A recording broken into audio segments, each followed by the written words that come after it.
Абсолют сыны көрсеткіші n. Вакуумдағы жарық жылдамдығының берілген ортадағы жарық жылдамдығынан неше есе үлкен екендігін көрсетеді. Мысалы, формуласы n тен c бөлінген v. c деген вакуумдағы жарық жылдамдығы, v деген берілген ортадағы жарық жылдамдығы.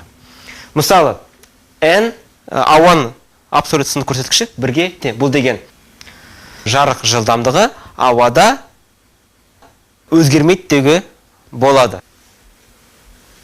Судың абсолют сыны көрсеткіші 1-3. Бұл дегеніміз жарықтың жылдамдығы вакуумда сумен салыстырғанда 1-3 есе үлкен болады. Немесе басқа жатқанда жарықтың жылдамдығы судың ішінде 1-3 есе кемиді.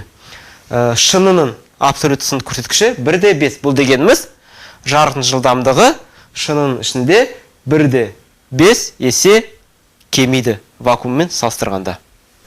Салыстырмалы сыну көрсеткіші. Екінші ортаның бірінші ортаға байланысты салыстырмалы сыну көрсеткіші бірінші ортадағы жарық жылдамдығынан екінші ортадағы жарық жылдамдығынан неше есе артық екенін анықтайды.